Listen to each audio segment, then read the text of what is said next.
we'll It is not my day-to-day. Because I came here and my hard drive crashed in the meeting downstairs, so I went to get another one, and this is what's going on. Oh my God! So you have to go down to get a new computer, and then this is what's happening. Yes. I have it set, but your faces aren't showing. Let's do this. ready? I said I have us up, but your faces aren't Okay. Welcome to the Texas Real Estate Show, and here we are on this bright and sunny Thursday morning over in Houston, Texas. How are you doing this morning, girls? Are we doing okay? How's the lone girls? I'm doing somewhat okay this morning. Corney's having a bit of a bad day, but my friend Courtney, I feel Yeah, bad for I feel like there's just a little rain cloud over my head today. Corney's having a few technical issues this morning. Her computer went down, and she went to a local store to get a brand new computer, and she can't get it to function properly. So Not function properly. Can't get it to turn on at all. So don't worry, that's the story of my life. Oh my God. Anyway, so this morning we're going to talk about the most common pitfalls that people go through when they purchase a home. And I'd like to go into it in some sort of detail.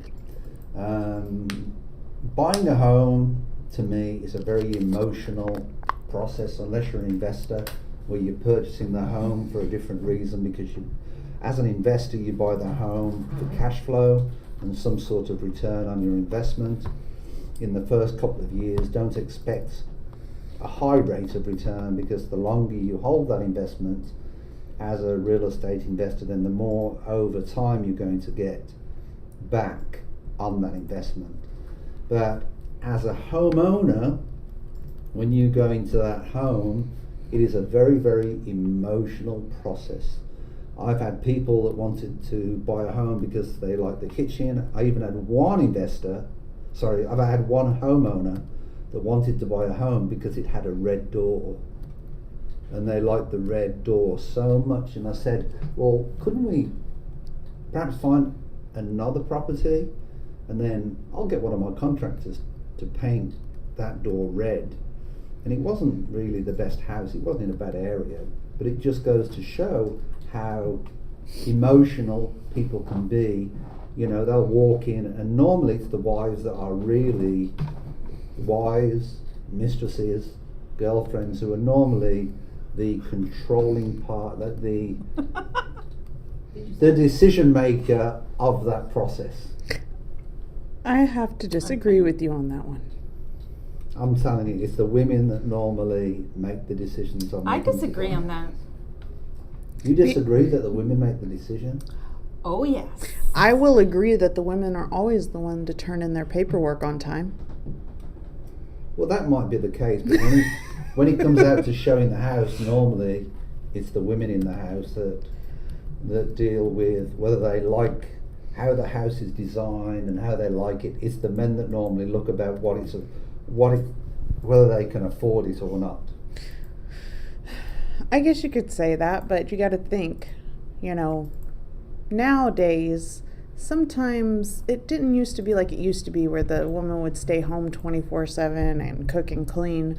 So it's kind of 50-50 on decisions now. Really, because most of the time the woman is working.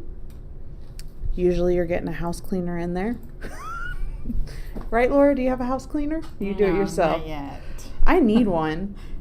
I need to win the lottery so I can get one.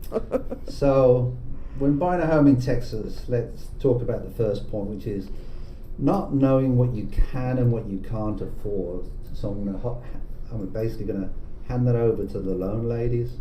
If you'd like to take that further. How do you think the best way of working out what you can and you can't afford is? What advice have you got for potential home buyers? So you have to have a realistic monthly budget, because at least in the last few days, with everything, prices going up, rent going up, prices of food, prices of gas. And so I don't think people are really being realistic to when it comes to buying a home. So I still get the calls where I want to buy a house of $300,000, but I don't want my price to be, my monthly budget is $1,800. Well, there's just no realization there. Yeah, a lot of. Or I want to buy a house, and my payment has to be $900. Like, yeah, maybe 20 years ago, but not at the present time. Yeah, and when you're buying a house, a lot of people don't put into consideration those insurance and taxes. Hopefully y'all are picking a really good loan officer, because both me and Laura ask, hey, what is your monthly budget? And when they go out house shopping, I'm sending them those quotes of about how much that house in particular, their monthly payment's going to be. Because I know, I've seen a lot of loan officers that will just give these approvals out for $350, $300, and not have that discussion with them. And then they get under contract, and then come to find out later down the line, they find out their payment is way higher than what they thought it was going to be. Well, the thing that I just want to add to this, and I want to add it from personal experience, is my son, who's 25 now, has discussed to me about me buying him a house because he's paying rent to somebody else at the moment, him and his girlfriend, and they're paying like $1,500 a month rent. Mm-hmm. But his idea is that, hey Dad, why don't you buy us a house and then we can rent the house from you? Well, in theory that's good, but I said to Jack, if I buy a house, I'm going to want to cover my expenses. Yeah, because all right, you're he only wants to pay $1,400, $1,500, but by the time I buy another house and I invest in the property and everything, I'm looking at a monthly cost of $1,800, $1,900, and I'm not going to do that. Yeah, and you're taking on the responsibilities. If you're going to expect to buy, you've got to pay that little bit more, and I say to everybody that when you rent, it's 100%, you're on 100% interest, so it's something that we're still working on, but unfortunately I can't see it happening the way that in his head that he's got it. Well, I can go up to 1,500 now we're at. Well, then you better start shopping for houses that are $90,000. So and there's not many of them around at the moment. Yeah. So there is an area that I'm looking for at the moment for some potential investment properties. So, but anyway, knowing what you can afford is, I think, and really, I think it's from a real estate agent's point of view. The pushback that I've had from clients is when I say to them, look, you need to go and get approved by Laura or Courtney or whoever is, or why do I need to get approved because I haven't found a house that I like yet? That's back to front, because there's nothing frustrating than going out, looking at a house, then getting frustrated and finding out, one, you don't qualify for the home, all right, and then you'll never find a house that you really like again that's up to that. Yeah, they'll always compare those standards. They will. So when you're out shopping for houses, you really need to be pre-approved first, or else you're really window shopping and you have no idea really what you can afford or what your budget will let you afford, as far as FHA and conventional standards. And then also, the faster you get to the loan officer is the faster you're going to find out. My philosophy is always, hey, if I can't get you qualified now, I'm going to get you a plan to get qualified in the future. So I'm going to make sure that, hey, this is what's wrong, this is what needs to be fixed, so that they're one step ahead and trying to get it corrected so that they can get pre-approved a little bit later. And if they go out house shopping, find the house they want, and then, boom, something's on there that we can't get them approved for, but realistically it would only take a month or two to fix, well, they're just going to have to wait even longer. Would you just explain quickly the two different types of pre-approval and approval? So, a pre-qualification, and there's a lot of, misunderstanding what a pre-qualification is and what a pre-approval is. So on the pre-qualification is just pretty much, it's just a surface level or a 10-foot view of your credit report and probably one paycheck, right? So it's just surface level. So there's no debt to income ratio? So there's no on debt that? to income ratio, meaning, for example, this particular person has not looked at everything that you owe or pay a month and has not had that conversation of how much you really make throughout the year, right? Or have made throughout the last 2 years. And that's a pre-approval?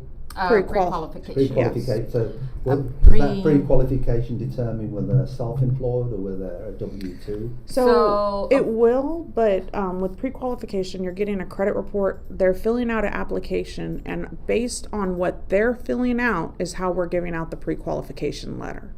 So when we really get into it, there's a lot of rules. You know, over time, you have to be getting it for so long. If you have a second job, you have to have had it for so long, and just many, many other that, you know, as a consumer, you're not going to have that knowledge about it. Now, when you say so long, that's a little bit vague. Does it depend what type of loan it is to how long it is? Okay. Yes, okay. it depends on the loan product, what type of loan product, especially where we will start is how much debt you have and how much income you have and how you acquire your income, right? So that'll be whether you get a government loan, which is a conventional FHA, VA, USDA, or we'll have to go another different route, which is a non-qualified mortgage, right? So until we have all the documents in front of us, then we'll be able to give a firm pre-approval, and that's with checking all the government guidelines to see which product you qualify for or what non-government guideline loans you might qualify for.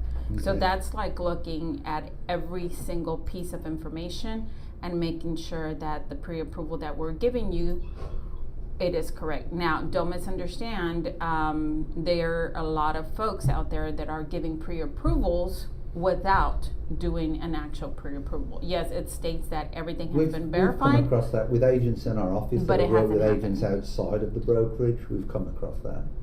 They're just throwing out pre-approvals, and then everybody's putting in all this work. I mean, at the end of the day, we want to get it closed. We want to get these buyers in the homes, and the pre-approval that they've done just doesn't stand up to it. Yeah, so for us as loan officers, we might have extra work in the beginning, but we're not just pushing out these pre-approvals and having somebody that's not really qualified shopping for the house, you know, wasting real estate agents' time, getting them under contract, you know, and they might even lose their earnest money.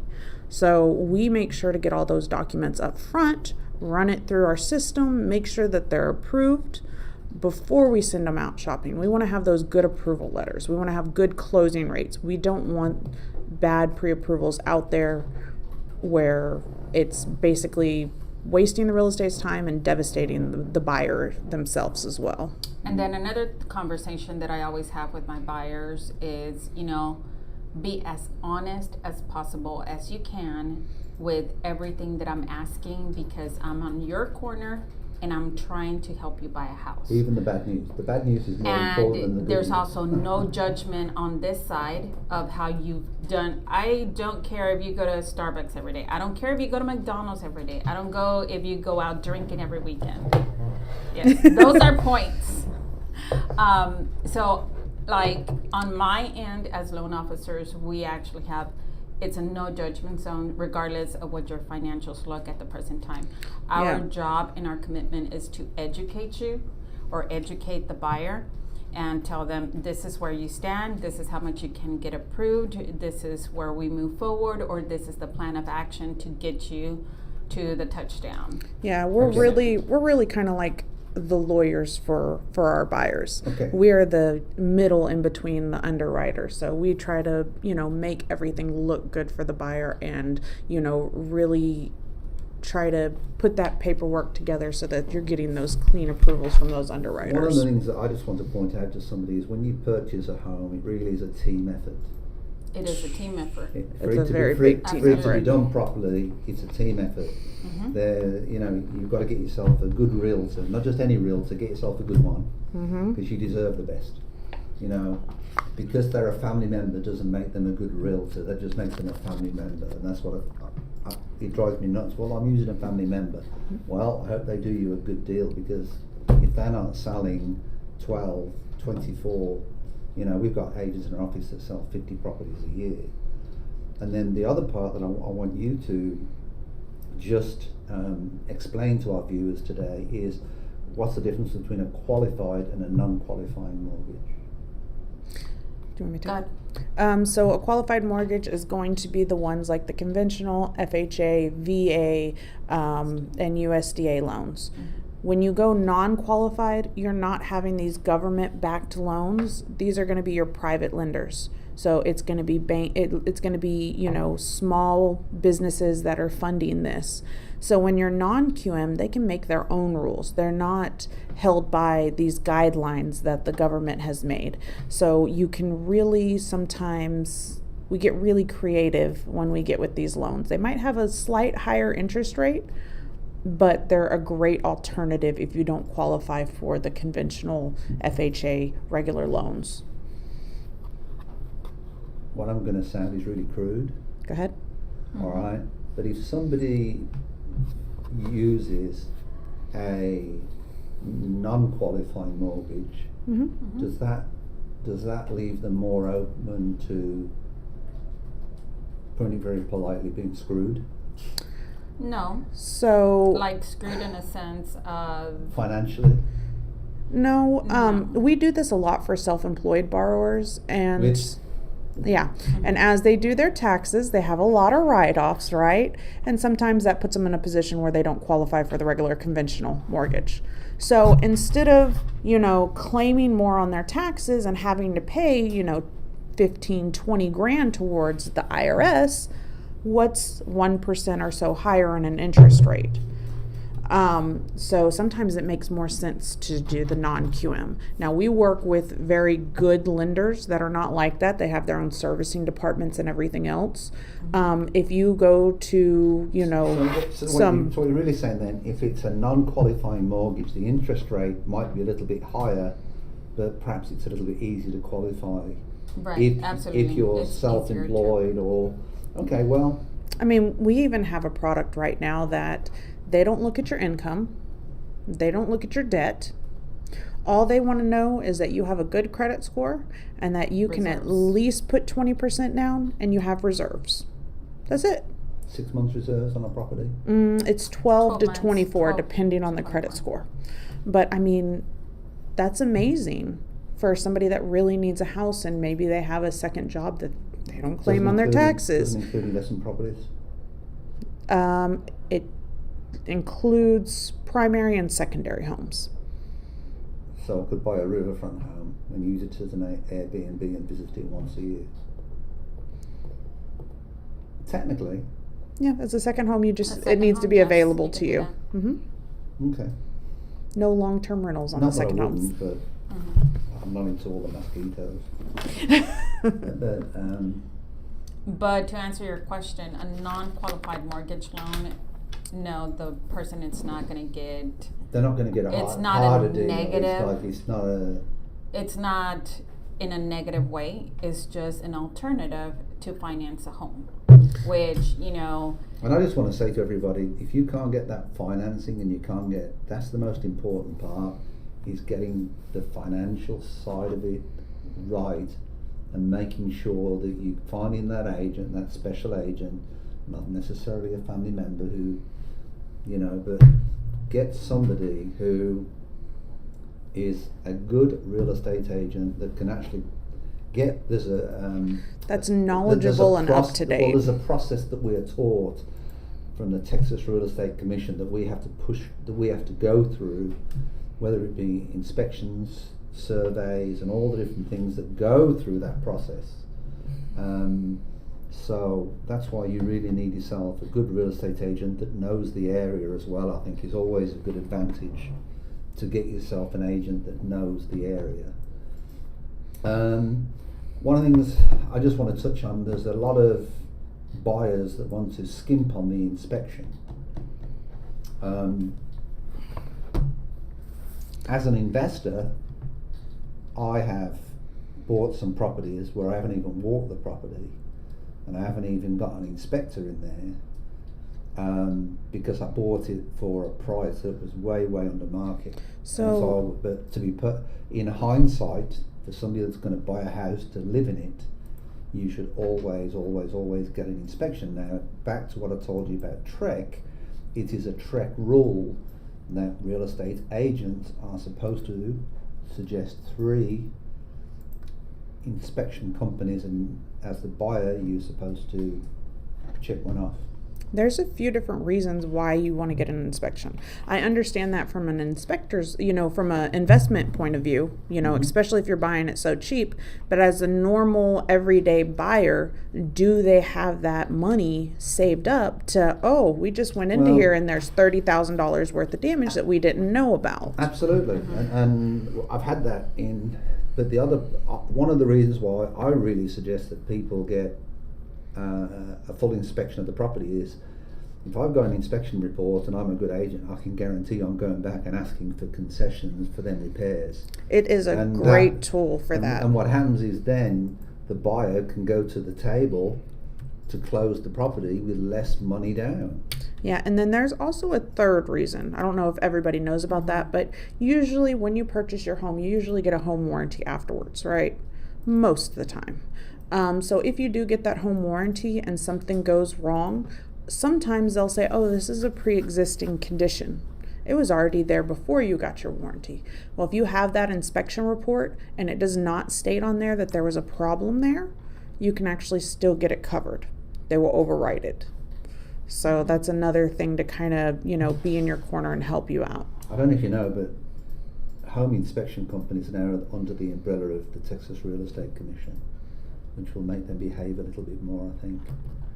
And then one of the other mistakes that people make is people don't consider, the entire neighborhood. They only consider part of the neighborhood.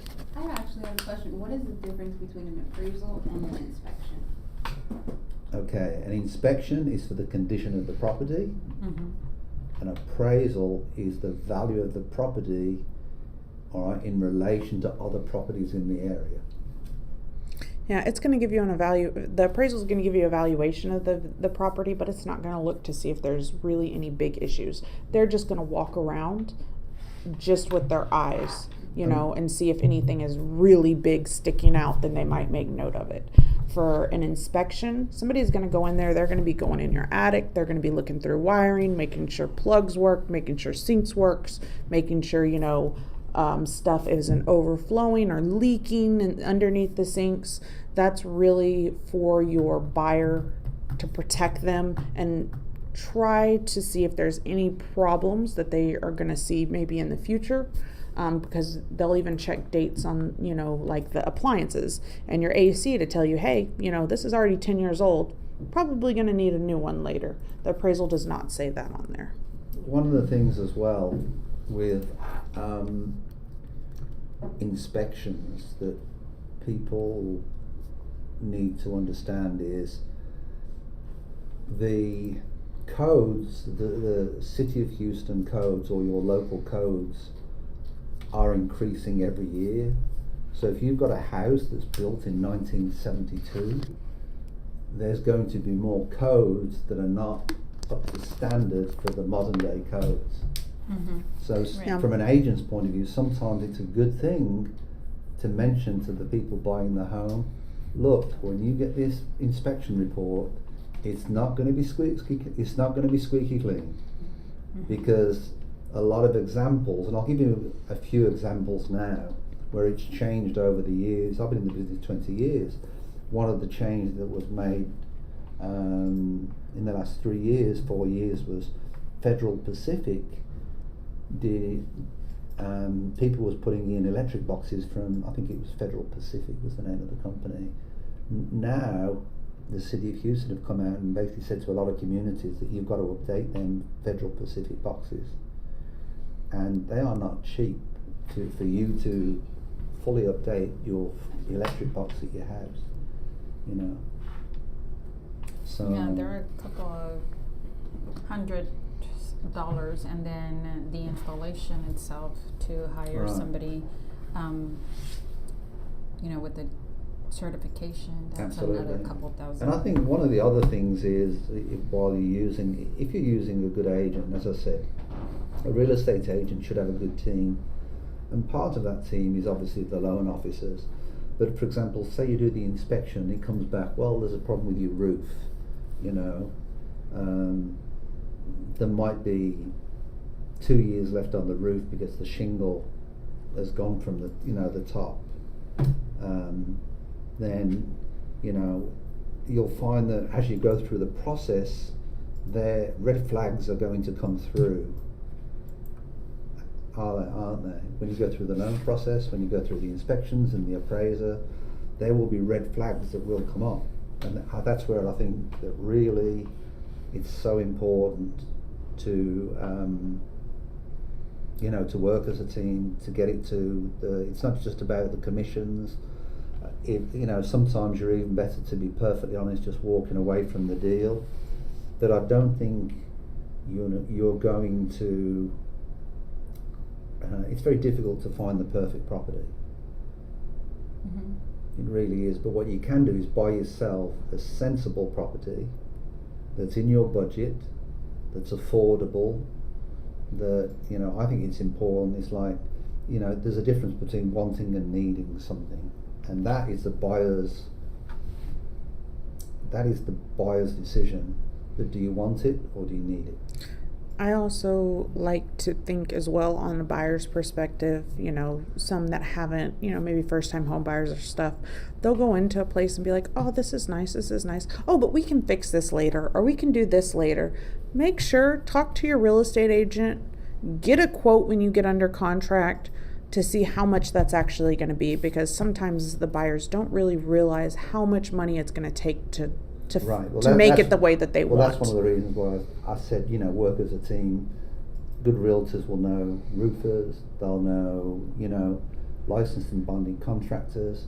And one of the other things I just wanted to sort of mention to people is, and this happens in so much, I put an article in Discord, is, you'll get a lot of people say, well, a lot of sellers that will say the entire property is being sold as is.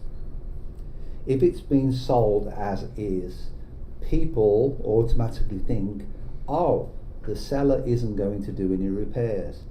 That's not what it means at all. In the state of Texas, every home is sold as is. You can ask for repairs at any point. I've even asked for repairs at closing table when I've done a walkthrough and found out.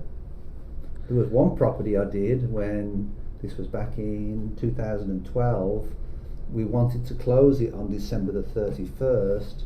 We did a walkthrough of the property and the AC had been stolen. So we called up. That was my property in 2009. Really? Yeah, the AC was gone when they went to sell the house. And what we basically did is we called up an AC guy. He went to have a look at the property. We're at the closing table and we said, for us to replace the AC at this property, when we inspected it, there was an AC in the contract. Obviously, the home should have an AC unit, and we managed to get $11,000 off the cost of the house at the closing table. Yeah, well, honestly, if they tried to sell that house going conventional or FHA, it don't qualify no more without AC. They'd have to replace it either way unless they want to sell to some investor. Yeah. And another problem that we had was in 2008, we had a really bad hurricane. What was it we had in 2008? The bad Ike. Was it Ike? Mm-hmm. After that, we had a problem with something called Chinese drywall. Oh, yeah. When you went to Home Depot, they ran out of regular USA-made drywall, and we started to import drywall from China, and it was all going back. 2008, 2009 is when we started to import it in, but there was a lot of years after that it was also, a good agent will see other red flags, which are like structural problems, non-functioning AC or septic systems, mold or mildew problems, the presence of asbestos in the house. I mean, there's different things that agents will maybe see red flags. So, a lot of it is buyer beware, and that's what they always say in buying and selling houses. But the truth of the matter is, you can always negotiate a house for price. Yeah, so for any buyers out there that are thinking about buying, when you pick a real estate agent, do you have to pay them as a buyer? Zero. So how do they get paid out of it? The seller actually pays their commission. So it costs you nothing to get a real estate agent. That's a very good point. I should have brought that up earlier. But basically, to get yourself a good real estate agent costs you nothing. So, And I think that's something that a lot of people do not know, regardless of their race or their ethnicity, because there are realtors out there that charge a certain amount of money just to sign up so they can represent them. So if there's any buyers out there that are getting charged up front to being representative, beware that you need Run to away. look for another new realtor. Run away. Run the other direction. We had somebody, I think the other week, that they mentioned that somebody was charging them $1,500 just to find them a real estate agent. Yes, that is true. I've come across a couple people that mentioned my realtor is charging me XYZ dollars, thousands of dollars, not just $100 or $200, so they can represent me. And so just beware and run the other direction. On a TREC perspective, is that even legal for them to do that? No, it's not. And because they can't get cash up front, right? my idea on it is, to be perfectly honest, that I think the person that's charging the $1,500 isn't even licensed. I know that sometimes there will be a middle person, and I think that was in your case, where basically, or maybe a case that I heard before, where a middle person, you're paying that middle person and they find you a real estate agent. I don't remember who was telling me that, but somebody was telling me that, and that's honestly probably legal because they're not licensed and they're not doing anything in real estate. But just run away, because every single real estate agent should be doing it for free. Well, they don't do it for free, but I mean, For the buyer. But there's no upfront cost. The seller pays the Right, commission. upfront cost. Yeah. And the other thing that I just want to mention is, if you're a seller, obviously you want the best price for your house. So that seller is, they're trying to get every little penny that they can from you. And, people think, oh, well, the agents get together and the agents cavort with one another. But to be perfectly honest, that isn't the point. It doesn't work that way. I mean, you try to keep a professional working relationship with the other side of the deal, but the truth of the matter is sometimes it turns out very, very, and I don't think it needs to, but it turns out very, very negative, because you are generally doing whatever you can to get the best price, for your buyer for that house. I have a question. So if you have, you can have a agent on the seller side and then also on the buyer side, so that the buyer side agent is really working for that buyer and then the seller is really working for the seller. Do you ever recommend somebody going into a house and that seller agent also become the buyer agent? It's basically down to the broker on how they want that done. There's a number of ways of doing it. If both parties are happy with that, all right, they can do that and they can change their mind at any time.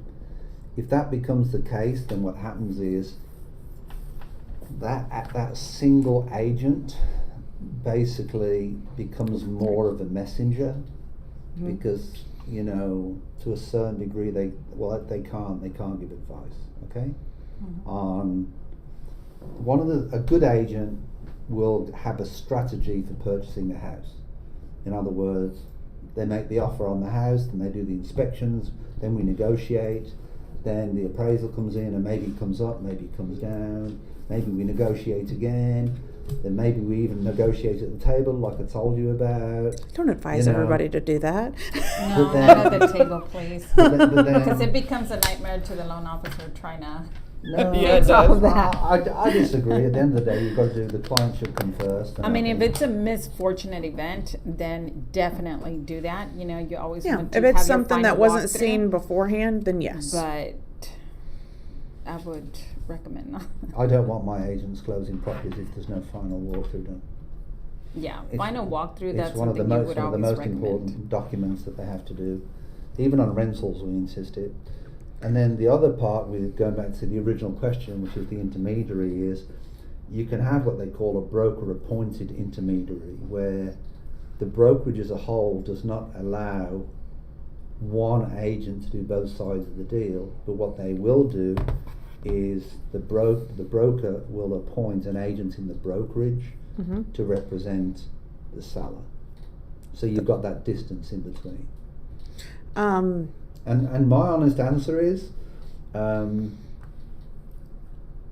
I think how I prefer to deal with that, and I've done this a number of times, many times to be perfectly honest, is I've spoke to the seller and the buyer in an intermediary situation. I've explained to them what their options are. Mhm. I've even put it in an email to confirm it, that we've had this conversation, Mhm. and is this what you want? And I would say 50% of the time somebody has said, I want another agent, and 50% of the time somebody said, no, it's okay, I'm okay working it out. And on another note, which is a little bit of a sore subject that kind of goes along with that, what about these buyers that are going into these new builds? Buyers that are going into these new builds. I think they should always, contact an agent and don't go into any of these builders to select a house without an agent. Well, I think first of all, what we need to do is to understand what your question is really going. Okay. What buyers have to understand is when you go into a new home, the person you speak to is not a licensed real estate agent. They are an employee of the builder. Mm-hmm. All right, so they have an inactive license, so they might have been a real estate agent in the past, and they are speaking to an employee of the builder. What does that mean? That means that really they don't have to tell you the full truth because they're an employee of the builder. Now, I'm not saying every builder's a dog. No. All right, but there are some builders out there that are real dogs. And we had an instance once where we made an offer on a brand new house, and the house hadn't been built. It was in the Heights. In all the plans, in everything we had, it was a 3-story house, and there was 2 air conditioners that should have been put in. Mm-hmm. We got to closing, we did the walkthrough, and there was only 1 air conditioner. And the Lovely. builder turned around and said, I'm not putting in another AC, you take it or you leave it. That just means it's going to be freezing downstairs and super hot upstairs. So that's what I say to everybody, be very careful. When you go to a new builder, I always recommend, and what I'd also tell you is also be very careful. If somebody who works in a new builder community recommends a real estate agent, buyer beware. Yes, I agree. Because that can also have its implications. I think the buyer needs to go out, do their research, find even, I think there's a difference between independent brokerages and franchise brokerages, because as a franchise brokerage, we have to answer. I own my franchise, but I have to answer to Century 21 on a corporate basis, and it's the same with a lot of the other first-class brokerages out there, the Coldwell Bankers, Martha Turner Sotheby's, Keller Williams. I think they've got some great agents out there, and to be perfectly honest, even if you have to call the broker, sometimes I even suggest calling the broker, see if the broker will even return your call, because if the broker doesn't return your call, then don't use that brokerage. It's an interesting philosophy. Because if he's not going to answer your calls, or his agents, because there's some brokerages out there that have they're actually mentored, believe it or not, that they don't want to communicate through telephone. They only want to communicate through text and email. But to me, I want to speak to somebody to find out, one, if they're wasting my time, because I might not be the best agent for that particular person after speaking to them. Mm-hmm. Yeah. So I would rather speak to them. That's why I have no problem contacting me. They can call me anytime. If they're looking for a particular area, then I would recommend, one of our best agents in that area. Yeah. You just have to remember, on a new build, once again, that employee is working for the builder that's going to be looking for the builder's best interests. And that also goes with a lot of builders have builder lenders. They have their own lenders. They are also employed by the builder. They're going to be looking out for the builder. So you really have to bring an agent with you that is on your side, that's going to be looking out for your best interest, instead of somebody that's working for somebody else that is literally, in their best interest instead of yours. Uh-huh. Mm-hmm. I agree. Anyway, I think that's been a pretty informative Texas real estate show this morning. Mm-hmm. Please, excuse me, please like, subscribe, and if you have any comments, please post them in the chat, and we'll see if we can get back to them. Do you have anything else you want I to need do? a lot of prayers that my computer will work. But for this Technical week, difficulties. For this week, I appreciate your time. I think I think it's been very informative for the Texas Real Estate Show this week. I want to thank the loan ladies. How can we get hold of you? Courtney, how can we get hold of you?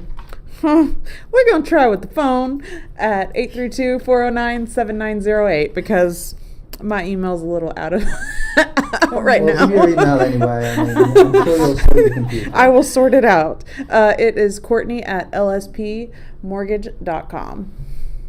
And Laura? That would be 832-274-9841 or Laura at lspmortgage.com. As I said, my name's Stephen Williams. I'm host of the show. My direct number is 713-550-0096. Or you can contact me through regular social media, Facebook, or whichever way you want to contact me on. I'm out there, and just reach out. I appreciate you tuning into the show. We look forward to seeing you all next week. And to Kay, thank you very much for your time. All right. Have a good week, and